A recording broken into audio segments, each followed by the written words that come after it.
Welcome to Scary Stories, the channel that tells you scary stories.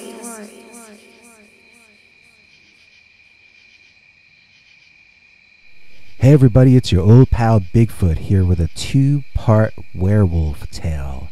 The original version of these stories were deleted a long time ago, so why not bring them back today on this most fun of days on YouTube.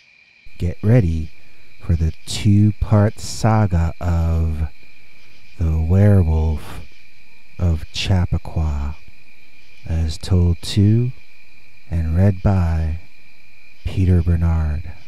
You've heard of Chappaqua, that famous quiet little town whose population is rumored to be 50% lawyers and 50% Secret Service agents?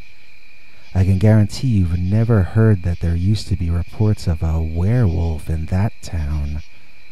But I'm friends with a former police officer who worked there, and he told me this story happened to his buddy, so I know it has to be true. Now, my cop friend's buddy, let's call him Officer Joe for the sake of this story, he and his partner, who we will call Officer Jill, got dispatched to the residence of a town resident who was claiming he saw a dog-headed man, or a man in a dog mask, running around the forest, and he was concerned that it might be a security risk. Another possibility that occurred to both officers is that it could be a drunk or a crank. When they reached the address, the gentleman was waiting out in front to meet them.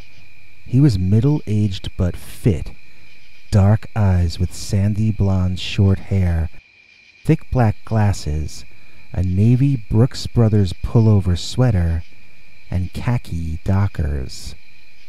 He wasn't staggering, and his eyes appeared alert. "Seems sane so far," commented Officer Jill under her breath. "You stay in the car and monitor the surroundings," Officer Joe told her as he exited the vehicle, adding, "I'll notify you immediately if I need backup." The gentleman who had made the call pointed out to Joe where he had seen the creature, but told him it was only the most recent time he'd witnessed such a thing. "I can show you where they come from," he said in a bored fashion. "It's a 2-minute walk into the woods." He pointed in the direction. "Just how many people are running around with dog masks on?" asked the officer, trying to keep a straight face. "If that's what they are," answered the gentleman, adding, "I honestly don't know what they are. All I know is the neighborhood pets are vanishing one by one, and some of us with small children are worried about what comes next." Officer Joe had a 2-year-old boy who had recently gotten his first puppy. The smirk left his face, and he asked the gentleman to please lead him to the spot where he thought these troublemakers were located. Already he began wondering if it were a satanic cult. He radioed into Jill that he was going to investigate the woods and to be on full alert for anything strange. The gentleman was very cordial and entertaining, as well as surprisingly athletic. There were sudden small valleys that the officer nearly fell into, that the local gentleman took in a few short leaps. The entire time he was informing Officer Joe of the history of the area. "Did you know that this neighborhood was once the farm of Horace Greeley?" asked the gentleman. Officer Joe was surprised by the question and had to stop to think if he knew that. He was familiar with the Horace Greeley Museum and much trivia about the gentleman, but he informed the man that he was not sure if he knew that or not. "Well, it's true," said the gentleman. "Old Horace Greeley owned all of this land right down to the end of the block my house is on, through this area we're walking through, and halfway through what is now the forest. Do you hear that waterfall?" The officer listened. He was not sure if he heard a waterfall, and he informed the gentleman again that he did not know. "Oh, well, when you can hear it, let me know," said the man. "I've got an interesting story to tell you about it." The officer tried to get back to the reason he was out there. Tell me what this creature or these creatures you claim that you've seen look like, he demanded. Well, said the gentleman, picture a really big wolf, right? A huge wolf with a scary, mean attitude and an ugly, bloody face. Then picture it standing and walking on its hind legs, running faster than any man could, carrying something away with it. If you can visualize that, then you can imagine what I've seen wandering around these woods. I can hear it, said Officer Joe. The gentleman looked confused. I can hear the waterfall, explained the officer. Oh, answered the gentleman, chuckling. We're nearly there now. That waterfall was built by Horace Greeley's men. It was part of the way they irrigated the farm. There's a line of trees a ways over planted by them as well to serve as a windscreen and prevent seeds from blowing off the land during planting season. They completely altered the landscape to suit their purposes. Officer Joe was getting a weird feeling. Sir, are you going to show me something soon, or are we on our first date here? The gentleman said they had reached their destination. The wolfmen were living in an almost impossible to see artificial cavity behind the waterfall, down this very steep drop in front of them. I was going to offer you my hand on the way down so that you didn't fall, officer, said the gentleman. But after your date comment, I think I'll let you make the climb on your own. The gentleman was on the bottom gracefully in a second or two, while Officer Joe had a bit of trouble with his descent into the darkness. Once down, he looked around the cavity he was in and could not see the gentleman anywhere. Reasoning that he might have entered this artificial cave that he had mentioned before, the officer cautiously approached the waterfall. The sound of a waterfall is nature's white noise. It can block out many other sounds, and it naturally creates a peaceful feeling in most of us. For a few seconds approaching the waterfall, this white noise was all the officer heard. And then the growling began. It was low, guttural growling, and in spite of all his years of training, this sound elicited an immediate fear reaction in Joe. He had to brace himself and rethink his actions. Was now the time to call for backup? If he was about to encounter a coven of Satanists, he wouldn't be able to beat them all with one firearm. Then he saw it. It was a leg. A brown, fur-covered leg. Not a human leg. He saw some kind of animal leg coming out from behind the waterfall. Suddenly, he didn't think he was facing a group of Satanists. Suddenly, he felt he was just facing the one eccentric gentleman who had made the call. He must have slipped into his secret room and changed into his Wolfman costume, and now he was going to earn himself at least one night in jail. The leg moved a bit further out, and the officer could see that it looked like it had a hoof on it, like a deer leg. This guy must be a furry. He didn't even know a wolf leg from a deer leg. Come out, sir. I can see you there. May I remind you I have a firearm, and as an officer of the law, I am allowed to use it if you do not follow my instructions. From behind the waterfall came laughing?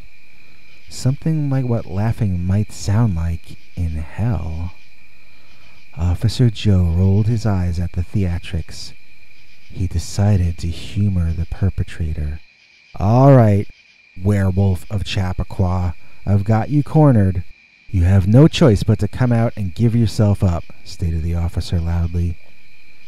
From behind the waterfall came the sick-sounding reply. I'm not the Werewolf of Chappaqua, though, officer. From behind the waterfall emerged a walking nightmare, far taller than the officer. It stood impossibly on two deer-like hind legs, had claws hanging in front, and a horse-like head that drooled a thick pus. "No, officer, I'm not the Werewolf of Chappaqua. I'm the Wendigo of the woods, and I am hungry." Stay tuned for part 2 right after this. Do you have a scary story you want us to read on the show? Just call our voicemail hotline, 804-LIST-SCARY. That's 804-537-2279. And now for something completely scary. The Wendigo of Westchester, as told to and read by Peter Bernard. "Wait," said Officer Joe in an annoyed fashion. "If you're a Wendigo, then why do you have hooves? Why antlers? Wendigos are cannibals. They're humans possessed by—" "Oh, I ought to arrest you for wasting my time, sir." Officer Joe began climbing out of the ravine the waterfall was in, muttering various curse words, mixed in with comments like, he can't even figure out what kind of monster he's dressing up as. The thing that called itself a Wendigo watched silently. Officer Joe thought of how he'd probably get in more trouble than the freak in the furry costume if he arrested him. This part of town paid a lot of taxes, and Officer Joe's job was not to hassle the rich folk. His job was to make them comfortable and hope their kids and grandkids stayed comfortable here for generations. As he reached the end of his climb, Joe decided he should warn the guy, though. If he kept doing stuff like this, he was going to get himself arrested, pillar of the community or not. That was a situation that would cause a lot of trouble for a lot of people in these parts. Standing up and turning around, Joe looked down at the waterfall and the strange brown man thing standing next to it, looking back up at him. The officer was genuinely stunned seeing the costume the guy was wearing in its entirety from a distance. It didn't even look like a costume in the dark light. It genuinely looked like a deformed, monstrous, living creature. The guy was still probably around the same height he had been before he got changed, but the antlers on top had to add a couple feet. Speaking of feet, Officer Joe couldn't figure out how a human leg could fit into the legs of this costume. It really looked like some man with antlers and devil legs, baring its teeth at him. Oh, the teeth. The fangs would probably be a better word. Imagine a deer standing on its hind legs with clawed hands in front, bearing fangs that seemed like a mix between those of an alligator and a big cat. To be honest, the entire thing had a pretty terrifying effect, even on a police veteran like Joe. Sir?" began Joe, less certain of himself than he had been a couple of minutes earlier. He wanted to explain further to the guy why he is not a Wendigo, and to warn him of the consequences should he keep doing things like this. Instead, he stood there in a daze, wondering how the guy got the ears on the mask to move so realistically, and how did the eyes glow that strange red color. Instead of his planned speech, Joe just squeaked out a little, "Stay out of trouble, sir," and started walking back to Officer Jill in the patrol car. Procedure dictated that he should inform her of what had happened and that he was on his way back, but Joe was lost in thought. For the first time in his life, he found he was questioning himself. Should he just be leaving this guy in a feral deer man costume alone in the middle of the forest in Westchester? If he wasn't going to arrest him, shouldn't he at least escort the gentleman home? Decisions like that would normally have been simple for Officer Joe, but now they seemed impossibly complicated. Stopping and looking around, Joe realized he'd been walking for a while and had forgotten where he was walking to. He remembered he had to go somewhere to meet someone or something. Then he heard it.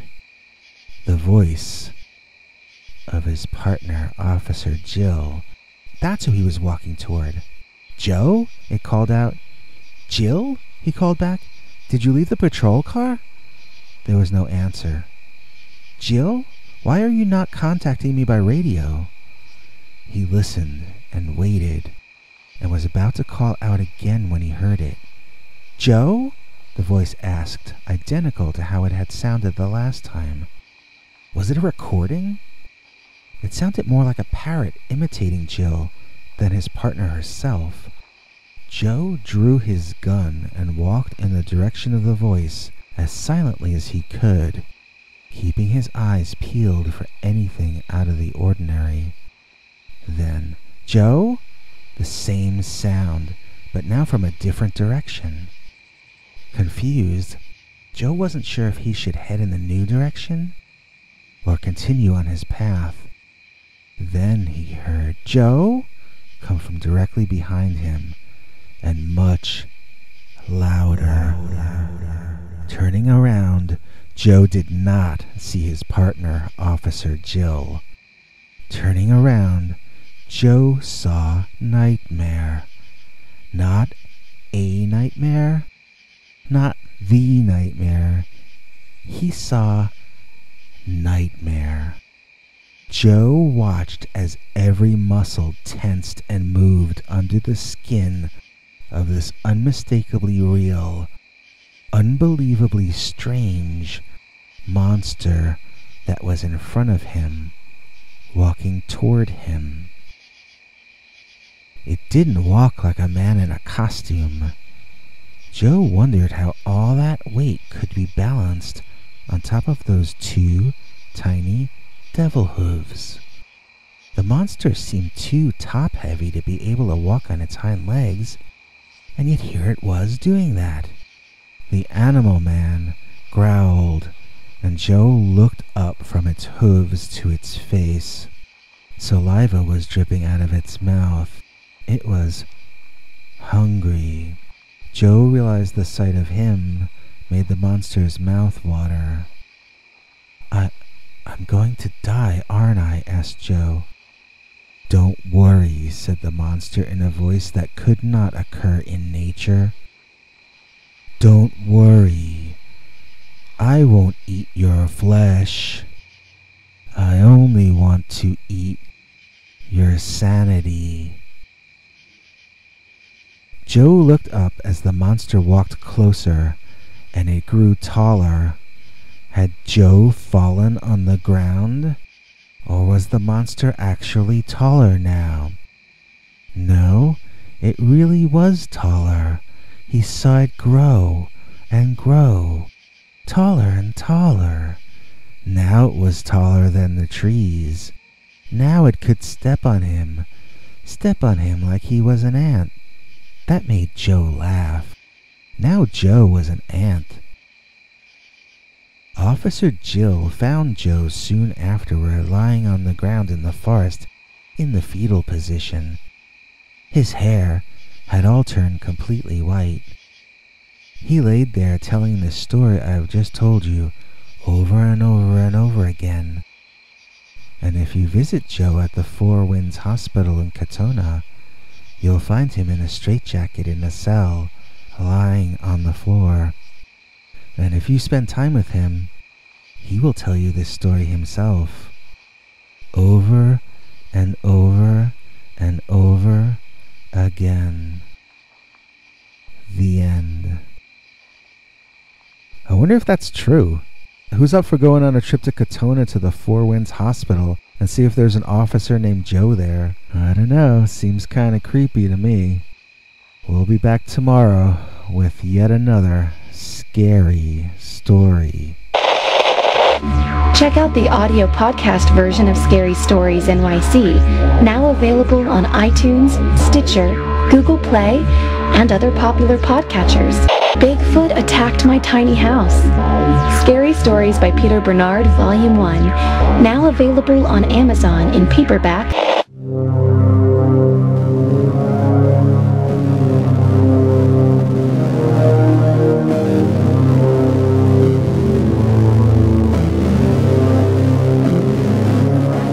Come back for more Scary Stories.